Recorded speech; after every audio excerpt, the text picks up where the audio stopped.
Today, I will tell you a story that is more than 3,000 years old. It is a tale about a hero who became immortal not thanks to the gods, but thanks to the memory of the people around him. His name was Achilles. You will learn why his mother tried to make him invulnerable but failed, and also about how he hid from the war in a dress.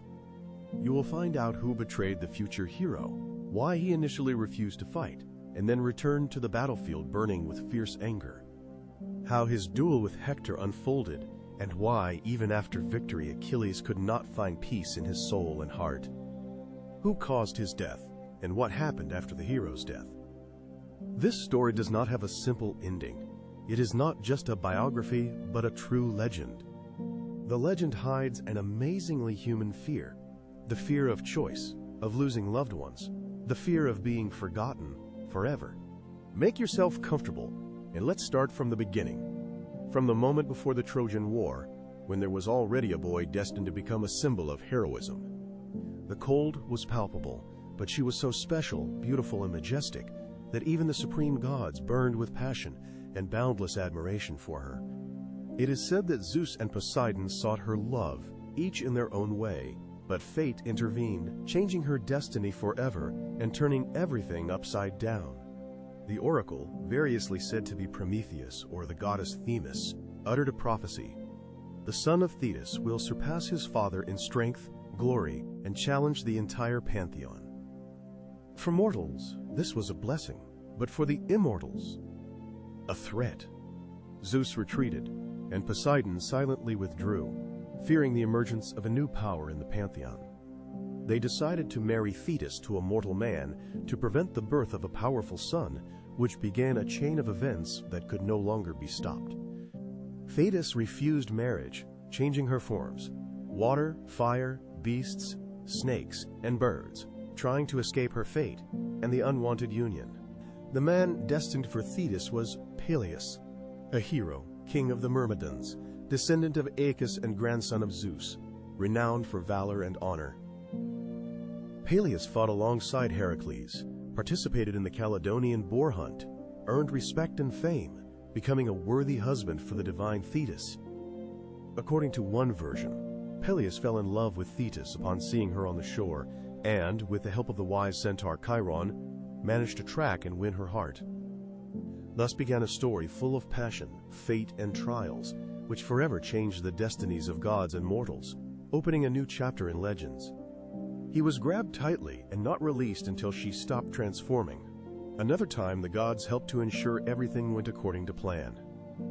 The wedding took place, and it was not just a celebration, but a grand feast with the presence of all the great powers of that time. At the feast gathered the gods of Olympus: Zeus, Hera, Athena, Apollo, Artemis, Hermes, Demeter. There were titans, nature spirits, nymphs, and satyrs. Even the Moirai, the weavers of fate, were present. This union was meant to reconcile the world of gods and humans, symbolizing an important unity. Gifts flowed like a river. Athena gave a shield forged from drops of dew, Hephaestus a crown shining like the sun, Apollo played the lyre. Artemis decorated the couches with flowers, but there was one who was not invited: Eris, the goddess of discord. She was either forgotten or deemed too dangerous to be present. But Eris came on her own. During the feast, she entered the hall, and no one dared to stop her. She silently approached the table. From the mist, Eris took out a golden apple and threw it onto the center of the table. On the apple was the inscription, "To the fairest." Silence fell. 3 goddesses, Hera, Athena, and Aphrodite, simultaneously reached for the apple, each believing herself worthy. Each goddess was convinced that the apple was meant for her. From that moment, the wedding feast turned into the beginning of a great conflict. A great feud erupted among the gods. Zeus, seeing that the dispute would not subside, refused to be the judge himself and ordered a mortal to be chosen to resolve the dispute. The choice fell on Paris, a young shepherd and Trojan prince, who was to make a fateful decision that would change the course of history. Paris had to choose the winner among the goddesses. He chose Aphrodite in exchange for the promise of the love of the most beautiful woman in the world. This choice became the beginning of the Trojan War. Paris would later abduct Helen, provoking conflict between peoples and gods. Meanwhile, the world slowly cracked. A feast began, the apple of discord and tension between gods and humans. After the wedding, Thetis went to live with her husband in Phthia, the northern part of Greece. Their union was not of love, but illuminated by the gods. They settled in Peleus' palace, where the divine and mortal mingled, living in peace between two natures. Then this conceived a child. No one knows exactly how her pregnancy went, but all Olympus held its breath in anticipation. The son of Thetis was special even before birth. He was the continuation of prophecy and the cause of the gods' fears. Finally, he was born, fair-haired, strong as a young lion, the son of a deity and a mortal king. His name was Achilles. His mother, the sea goddess Thetis, did not rejoice like an ordinary mortal woman. She looked at her son, already knowing his fate and its end. Thetis remembered the prophecy. Her son would become great, surpass his father, but might die too early. This thought gave her no peace. She could not accept that the child would die. Living for centuries without aging or pain, she now bore a son approaching death with each day. Thetis' decision was firm. No, death is not for him. There are various myths about her actions, but the most famous is connected to the river Styx. Thetis took the infant, descended into Tartarus, to the border of the world of the living and the dead, and dipped him into the waters of the underworld river Styx. The river Styx did not just flow, it burned. Its waters were deadly, but granted special power to those who survived them. At night Achilles wept, and by day Thetis continued the ritual until Peleus entered and saw his wife with their son over the fire, thinking she was killing the child. Thetis silently looked at Peleus and disappeared, returning to the sea from which she came. He never saw her again. She left because she could not save her son. Achilles remained almost invulnerable, nearly immortal, and completely alone. Peleus did not know how to raise such a son. A brave warrior, but not a god. Peleus felt that his son was too great for the palace, and too swift for ordinary life. So he entrusted Achilles to the wisest of the centaurs, Chiron, who lived on Mount Pelion. Chiron was different from other centaurs, who feasted and roamed the forests. He lived in solitude, knew astronomy, music, medicine, and the art of healing. Chiron raised many heroes, such as Jason, Asclepius, Orpheus, and now Achilles. The young warrior learned from him art and wisdom, preparing for his destiny. The hero settled in the cave of Nalion. His days were strict and simple. Morning runs on mountain slopes, then archery, then potions, wounds, bandages. Chiron taught him to find rare plants, apply bandages, reduce fever. Achilles knew how to sew a wound, stop bleeding, and distinguish a poisonous leaf from a medicinal one. He played the lyre. He was called to lunch not by loud sounds, but by melodies. He composed songs that contained something of the wind, pain, the future, and glory. According to legend, Achilles was the fastest of mortals. His feet barely touched the ground. Chiron said, "You were not born to stand." And he did not stand. He raced along the paths, leapt over enemies, ran on gravel, grass, puddles, and was always the fastest. He caught hares with his bare hands, defeated deer without weapons. He sneaked up on birds like a shadow. He was not just strong, he was attentive, and, when needed, silent. Chiron taught him to control himself. A true hero knows when to strike, but even more when not to strike. Gradually, Achilles became a youth. His shoulders strengthened, his voice deepened, his gaze became firm. He already knew he was different from others. He felt he would not live like everyone else. But while he was learning, Achilles grew up in the mountains among silence, stars, and the voice of the centaur. His body strengthened, movements became precise, voice confident. He was no longer a child, but an heir to strength. According to the prophecy, only Achilles can tip the scales of war, but if he goes to the walls of Troy, he will perish. There is no victory without sacrifice, and no glory without end. The gods, not the heroes, were the first to learn of this. Achilles, fate was at a crossroads, and his choice would determine the course of history and the future of the entire Greek world. After Thetis came a new request to Peleus to save his son before it was too late. They decided to hide Achilles far from sight and calls to glory. They chose the island of Skyros, ruled by the old king Lycomedes, a reliable ally. His palace stood high in the mountains, hidden from strangers' eyes and winds. Lycomedes had many daughters but no sons. Among them, Achilles was to disappear, disguised as a girl so that no one would recognize the future hero. Dressing the youth as a girl seemed madness, but madness was less than fate. Achilles received a female name related to red hair and became one of Lycomedes' daughters. At first, Achilles' movements were sharp, his voice low, but the girls took him for a withdrawn and strange, yet not alien person.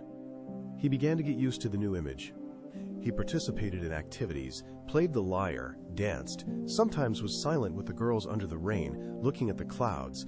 Life on the island was unusual and calm. Achilles was never a coward and did not hide from battle. He understood that if he went to war now, he would die, and so he chose life, even in such a guise. Despite everything, he remained dear to himself. Though young, the longing grew with each day of life on Skyros, strange and deep. The longing was not only for weapons, but also for himself. His heart did not want to be hidden, and his hands longed to draw the bowstring. His chest wanted to breathe freely. His body resisted submission and imprisonment. Inside grew a rebellious desire for freedom and action. Meanwhile, changes were happening in the palace. Thetis perhaps did not expect that one of Lycomedes' daughters, Didomea, would show him special attention. Didomea was drawn to the strange girl with a piercing gaze.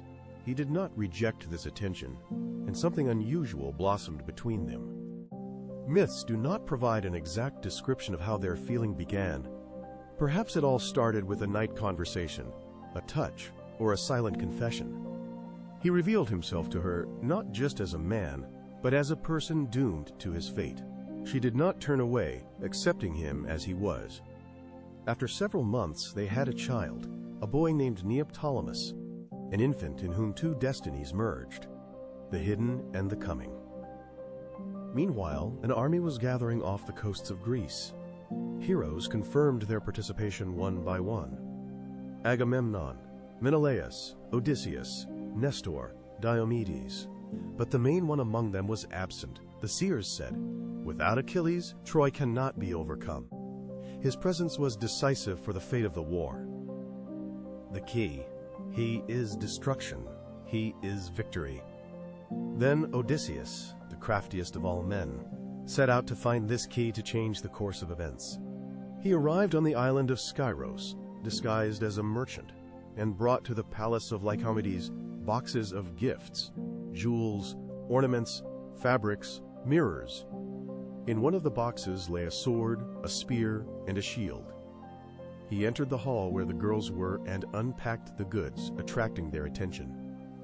The girls rushed to the ornaments, laughing, trying on rings and sorting through fabrics. Only one figure stood aside, ignoring the gold. She was looking not at the gold, but at the weapons.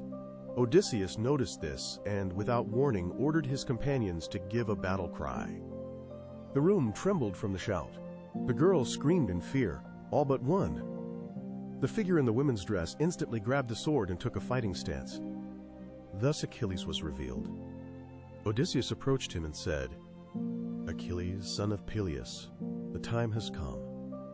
Silence filled the hall. No one dared to interrupt. Achilles lowered the sword, looked at the weapons, then at the sky. They say that night Thetis appeared to him again, begging him to stay. She begged him to stay, offering another life, a bride, a son, a home, and a long old age. He could have been happy, but he already knew. He said, "If I stay, the world will forget me. If I go, I will perish, but my name will live as long as songs live." He chose the path of the hero. At dawn began a new chapter of his fate, the path of the hero, which will forever remain in memory and legends. He left Skyros. His path lay outside, to the ships, to the oaths, to the future war. He no longer hid. His name was spoken aloud again. Achilles stepped out of the shadows. Now nothing could stop fate. The story of his immortality begins not with swords and sieges, but with a celebration, with a feast. At the feast celebrating the wedding of Peleus and Thetis, all the gods of Olympus were invited except one, the goddess of discord, Eris. She was not invited, for fear that she would spoil the celebration. Eris came and silently threw a golden apple onto the table inscribed with, "To the fairest." The feast turned into a quarrel. Hera, Athena, and Aphrodite simultaneously claimed the title of the fairest. No one wanted to concede. The quarrel quickly became serious. To end the dispute, Zeus appointed the mortal Trojan prince Paris as the judge. Each goddess tried to sway Paris to her side. Hera promised power over the world. Athena, wisdom and victory in battles. Aphrodite promised the love of the most beautiful woman known to the world. Paris chose Aphrodite as his reward. Helen, the wife of the Spartan king Menelaus, was considered a woman of divine beauty. According to one version, she followed Paris willingly. According to another, she was abducted. But the essence was one. The king's wife was taken away, and Menelaus's honor was insulted. This became the cause of great personal and public offense. However, it was not just a matter of personal offense. All the noble Greeks, before Helen became a wife, swore an oath to protect her union. The oath stated, "If anyone threatens her union, the rest will unite and restore justice." This oath now called upon everyone. Every king, hero, and clan had to answer the call. The Greeks began to gather for war, choosing the port of Aulis for assembling the troops. The port of Aulis was a convenient place to send ships eastward. One by one, kings and commanders arrived here with their armies. Odysseus from Ithaca arrived, Nestor from Pylos, Diomedes from Argos, both Ajaxes from Salamis and Locris, and Dominus Creta. The commander-in-chief was Agamemnon, the elder brother of Menelaus and king of Mycenae, who led the united Greek forces in the war. Hundreds of ships lined the shore. Thousands of warriors stood armed, ready to march eastward. But one among them was still missing. The seer Calchas said that victory was impossible without Achilles. Calchas declared, "Achilles must be part of the campaign, otherwise the entire plan is doomed to failure and defeat." After the events on Skyros, Achilles arrived on time. Along with him came the Myrmidons, a people completely devoted to him. Achilles was young, handsome, and determined, his fame preceding every step, instilling confidence in his allies. There was no fear in his gaze. He knew he was going to a war from which he would not return, but he had already chosen his path and accepted the inevitability of fate. All the troops were assembled, but the sea was silent. There was no wind during the day. The ships stood still, and the soldiers began to lose patience and hope. Calchas called upon the gods again, and the prophecy sounded with renewed strength. Artemis was angered because Agamemnon had killed her sacred deer during the hunt. Agamemnon, proud of his marksmanship, declared that he surpassed the goddess. Artemis did not forgive this bold statement and decided to punish the commander. To raise the wind again, Artemis demanded a terrible sacrifice. Agamemnon had to offer his own daughter, Iphigenia, which shook him to his core. Agamemnon hesitated as a father, was broken, and gritted his teeth as a commander. The pressure from the army, the expectations of the allies, and duty pushed him toward the dreadful decision. He deceived his daughter by telling her she was being married to Achilles. But when the truth was revealed, Iphigenia was already standing on the altar, and her fate was being decided.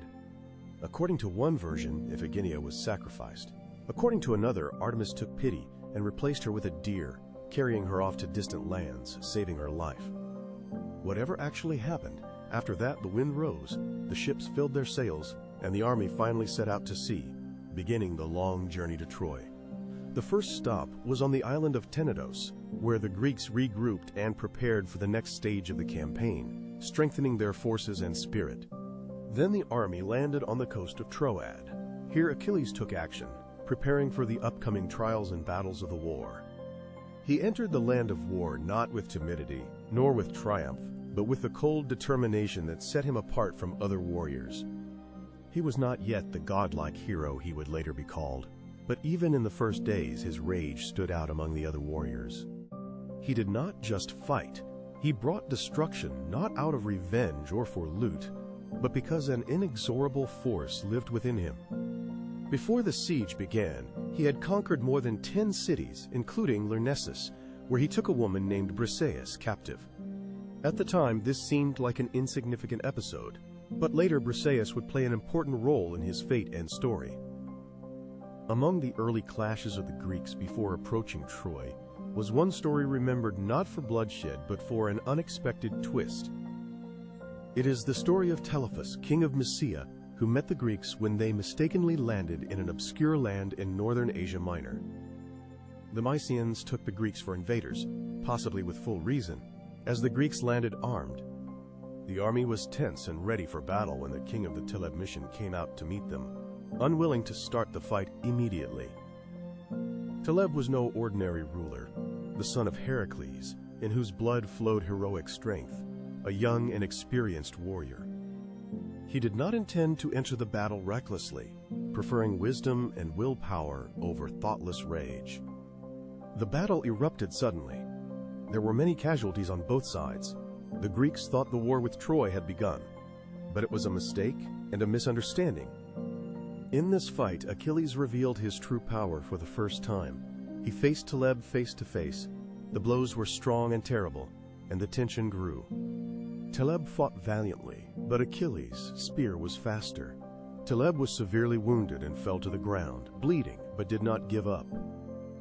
The Greeks realized they had attacked not the Trojans, but their allies, and decided to retreat to avoid further losses and conflicts. Taleb remained lying wounded. The wound inflicted by Achilles would not heal and burned as if poisoned. Neither doctors nor priests could help him. In despair, Taleb went to the Delphic sanctuary and asked the oracle what he should do. The answer was mysterious and enigmatic. The oracle said that he who wounded must also heal.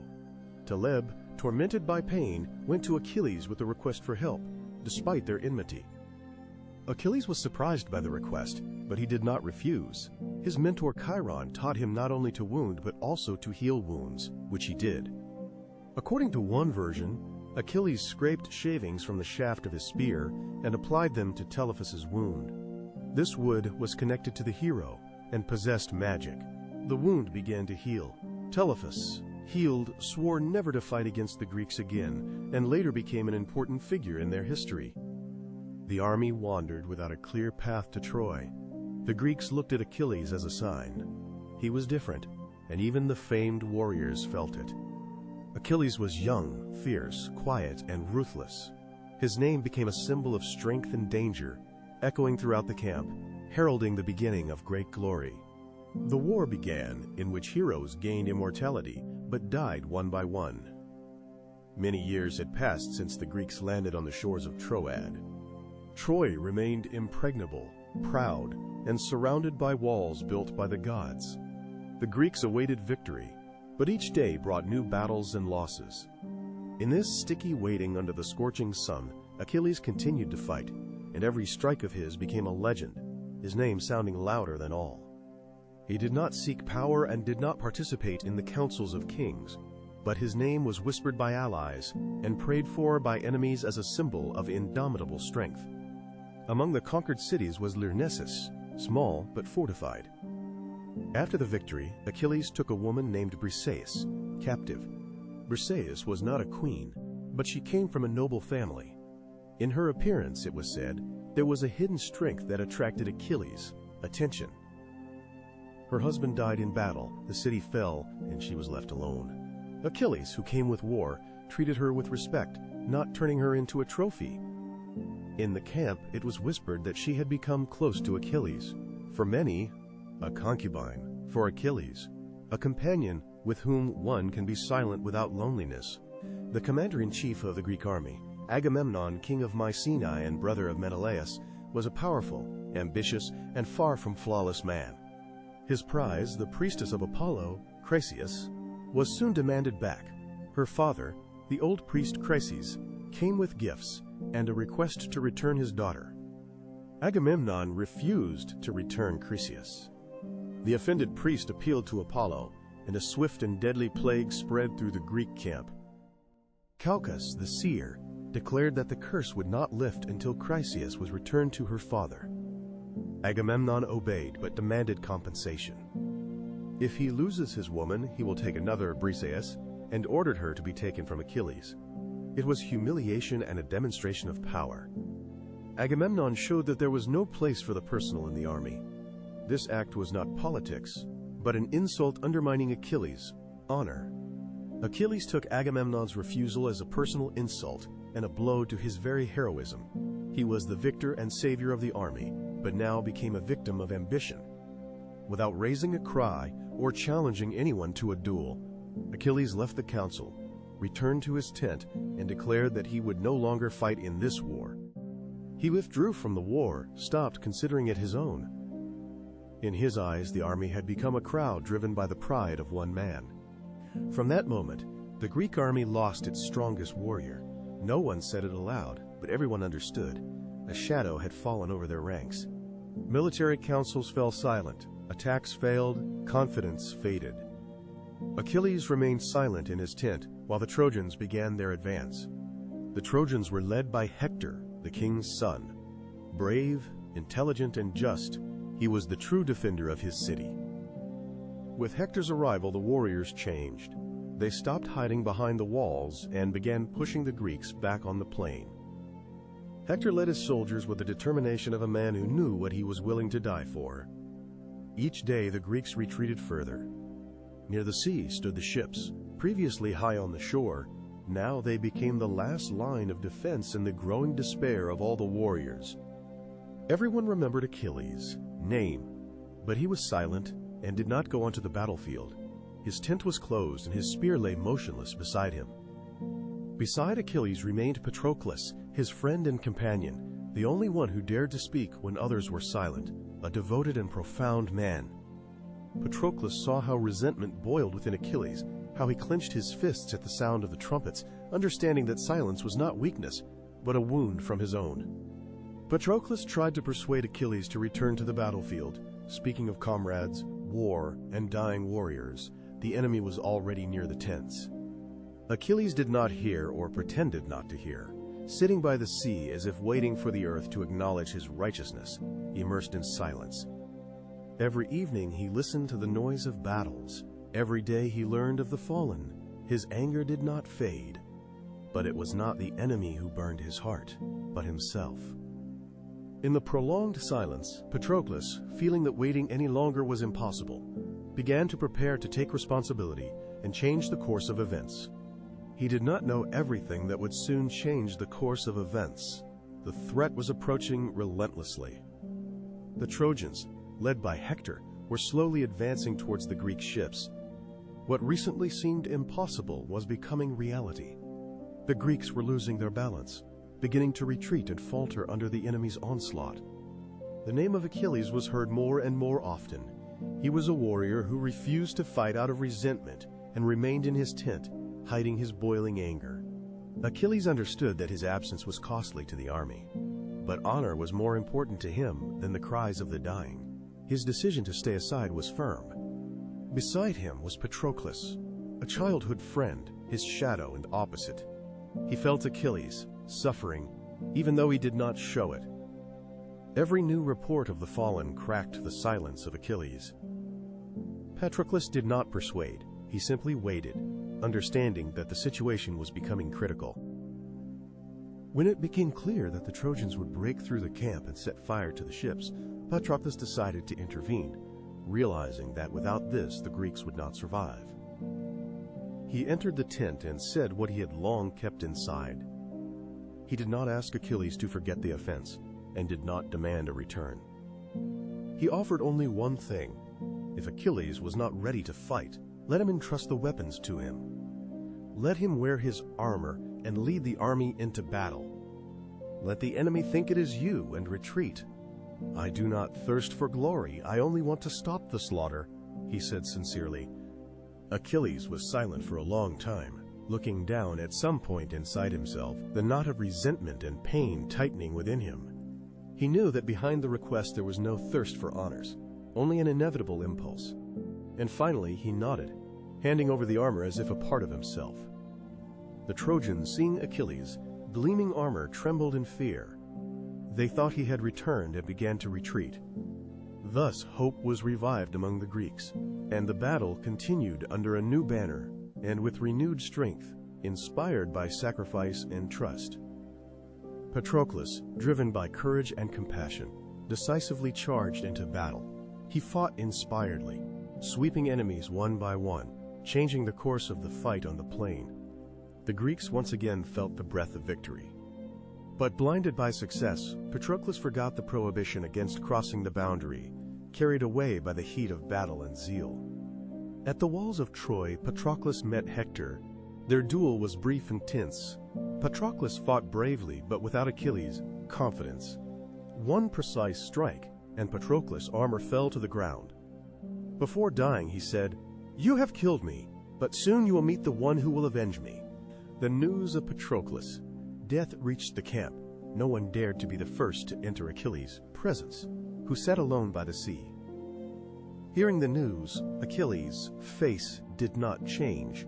He lowered his head as if something inside had collapsed. Then he rose and shouted in anger and pain. His cry was heard in the Greek camp and in Troy itself. Even the gods on Olympus turned their heads upon hearing that voice. Achilles, whom nothing could make return before, now could not remain indifferent. He felt he had lost everything. He lost not just a comrade, but a part of his very soul. Now glory and recognition were no longer needed. Only one goal remained: to avenge Patroclus. His armor was taken from Patroclus's body, and now Achilles was unarmed. He called upon his mother Thetis, who came to him with quiet support, without reproach. Achilles said to his mother, "I know that if I return I will die, but I am already dead inside." Thetis turned to Hephaestus, the god blacksmith, asking him to forge new armor. Hephaestus created armor unlike any mortal had ever worn: a shield depicting the world, a helmet shining like flame, and a breastplate that repelled iron. Achilles donned the new armor and became completely different. He stood in the camp, and no one dared approach him. There was no boy, no hero, only determination. He became what he was meant to be from the start: a man with nothing to lose. He did not crave glory. He wanted to reclaim his friend or punish the guilty. Achilles returned to the battlefield, ready to fight to avenge Patroclus and defend his friend's honor at the cost of his own life. From the moment Achilles entered the battlefield, the war changed. The earth seemed to change its rhythm. The Greeks gained a new spirit, and fear burst forth in the hearts of the Trojans. Achilles walked not in formation, without armor, only with rage instead of protection. He ignored orders and military advice, moving forward and killing those who stood in his way. His spear flew true, his strikes were flawless, and every step seemed propelled by fate. He did not fight for victory, but to clear the path for the one who had taken his peace. Hector, under the walls of Troy, knew that the encounter with Achilles was inevitable. He did not run away or hide, but felt that the fight had become a sentence without the right to justification. In Troy, they begged Hector not to go out to fight. His mother, Queen Hecuba, asked him to stay, but he understood. If he hid, the wall would fall before the stone. Hector went out to meet Achilles, a man whose pain had turned into strength, whose rage was deeper than war, whose shadow loomed over all of Troy. The city was already covered by the silence before the battle. A brief moment came when both warriors simply stood before each other, ready for the final clash. Hector knew he was going to die. Achilles understood that his fear of death had long disappeared. Their gazes spoke more than words, without shouts or challenges.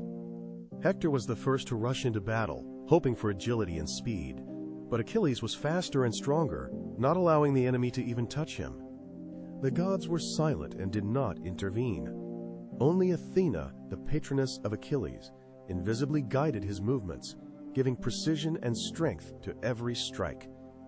Realizing he would not win, Hector asked Achilles to return his body to his father and not to deny him burial, but the response was cold and merciless. Achilles replied, "As you spared Patroclus, so I will spare you." He threw his spear and did not miss, knocking Hector off his feet. Hector fell, still breathing and watching as Achilles approached. He was silent, removed the armor, leaving only the face on the body, a reminder of the battle. Among the wounded plain began a scene that even the gods shuddered at. Achilles tied Hector's body by the ankles to his chariot. Sad face text interrupted, continuation missing. Achilles quickly climbed onto his chariot and rushed across the field, dragging the body of Hector, the pride of Troy, behind him. Dust rose high. Stones tore flesh. The cries of Greeks and Trojans merged, forming the terrible scream of the earth itself. Hector's body circled the camp 3 times. No one could stop Achilles in his rage. Achilles did not hear pleas, curses, or requests. He looked ahead as if expecting to meet the one he had lost forever. Hector had become only a shadow of his former glory. Even Hector's death brought Achilles no comfort. He stood in the middle of the camp, among armor and bodies, among cries, realizing that revenge was fulfilled, but emptiness remained. His friend would not return. His friend's soul still screams. The shield, shining with stars, reflected only pain and suffering that could not be banished, even by the enemy's death. After Achilles struck down Hector and avenged Patroclus' death, the war continued. Despite the lull, there was neither peace nor relief in the warrior's heart. The victory he had long sought brought no solace. He returned to the battlefield not for glory, not for victory, but because there was no way back. Achilles fulfilled his oath, but the pain did not subside. It became part of his essence. He fought relentlessly, battling himself and fate, not allowing himself to stop. Achilles acted without delay, not out of desire, but because he could not act otherwise. His glory grew, but he sought neither songs nor victories. He fought silently, with stubborn dignity, as if fulfilling the last duty to life. In every movement, inevitability and determination were felt. Achilles did not engage in disputes, did not listen to speeches, and did not ask for advice. The Greeks praised him, but already feared to look him in the eyes. At this time, a new ally appeared on the side of the Trojans. Memnon, son of the goddess Eos and king of the Ethiopians, tall and majestic. Memnon arrived in Troy as a noble guest and a long-awaited aid. He was not bold, did not boast of strength, and was not proud of his mother's name. His dignity seemed almost royal. Memnon did not shout about his place and did not seek battle, but when the Trojans suffered, he raised his spear and went forward. Among those fallen by Memnon's hand was Antilochus, son of Nestor, one of the few whom Achilles respected, and with whom memories of youth were connected. The death of Antilochus caused in Achilles a burst of pain that he had long not allowed himself to feel. It was not revenge, but a return to reality.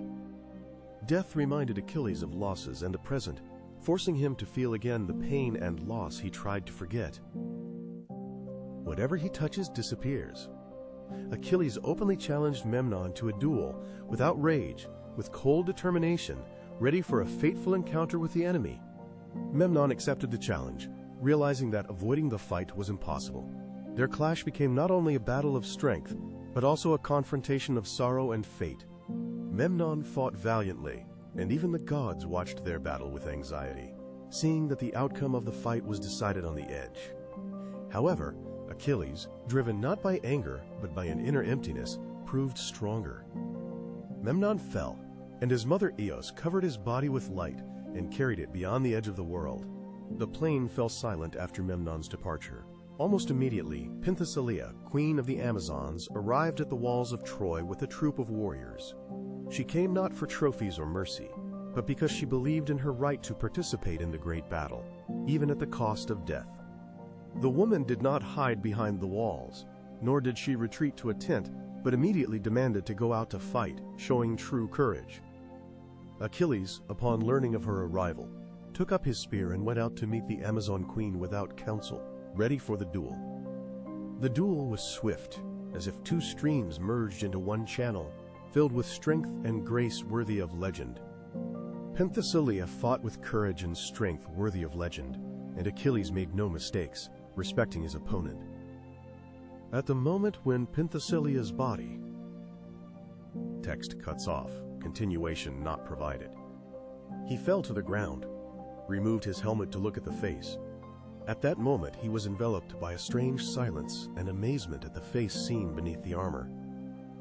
The face turned out to be young, almost childlike. There was no fear in his gaze, only calm. It was the second time during the entire war that he felt humanity. He did not utter a word, but the Greeks watching the scene understood. Achilles' heart had broken again, although no one saw exactly how it happened.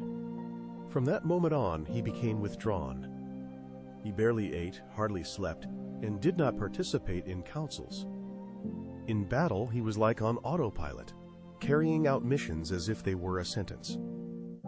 Even the enemies began to look at him not with hatred, but with pity. There was no fear in Achilles' eyes while he still breathed. There was only silence, peace, and perhaps relief from the impending end. When the Greeks ran up, he was still alive. He looked at them not with a plea or reproach, but with a farewell, accepting fate without fear. His eyes closed, and the sky darkened not because of the weather, but because one of the brightest lights of human strength went out forever. The death of Achilles was not a defeat, but the end of an era when a man could be almost equal to the gods if he dared to go all the way. Kings, heroes, and enemies felt. Now everything would be different. With his departure, the era of great feats and human strength ended. The death of Achilles shocked not only the Greek camp, but also the walls of Troy, where even enemies did not rejoice, but felt emptiness and loss. The Greeks, used to seeing Achilles as an invincible force, were left without their highest support, plunged into confusion and sorrow. Even the gods of Olympus, watching the war, fell silent for a time, as if paying tribute to the departed hero in the changing world. He was not just a warrior, but something more.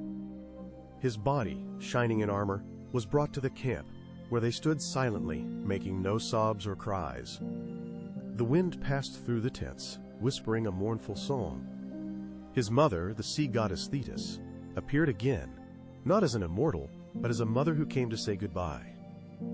She washed her son's body with water brought from the depths, washing away the sorrow that could no longer be expressed in words. He was buried with honors that only war can bestow. The mound over his body was tall, like the masts of Greek ships standing by the sea. Everyone who lands on these shores will be able to see it. Here lies the one who did not retreat when all others did. Beside him, by the will of Achilles before death, was buried a brother not by blood but by spirit, whose ashes mingled with his. After the burial, a new struggle began. A struggle not for life, but for memory, for the legacy of a great warrior. His armor, forged by Hephaestus, became the subject of dispute between Ajax and Odysseus, the mighty and just against the cunning and wise. Ajax believed that strength gave him the right to wear the armor, while Odysseus argued that Achilles' glory should pass to the one worthy of the word, one who can not only fight, but also think. The court ruled in favor of Odysseus. Ajax, insulted and humiliated, lost his mind and soon his life. Thus, Achilles' armor became not a symbol of continuation, but the beginning of a new loss. But the memory of him did not remain only in the weapon. It was carried away by the one in whom his blood flowed. His son, Neoptolemus, born of Diadamia on the island of Skyros, arrived at Troy at the very end of the war. He was not a father, he was younger, more abrupt, less restrained, and it was he who was destined to perform the final act in this story. It is he who will kill the king, direct, old, and wise, before the altar in the final flash of horror when the three fall. He is the one who will receive Briseis, once the beloved of Achilles. But even after that, the name of Achilles did not disappear. Blind poets sang songs about him. Heroes entering battle whispered his name like a spell. Boys taking a spear in their hands for the first time heard stories about the one who won, but did not live to see the victory. The fate of Achilles did not end with his body. It continued in those who lived after him, in those who followed his path. With the realization that not everyone is given to walk it to the end. He was a man. He was the son of a goddess. He was a hero who chose his own fate. His life was short but extraordinarily bright and full of events that left a deep mark on the hearts of people in history. The memory of him is not just a recollection, but eternal glory that inspires everyone who has ever chosen honor over fear.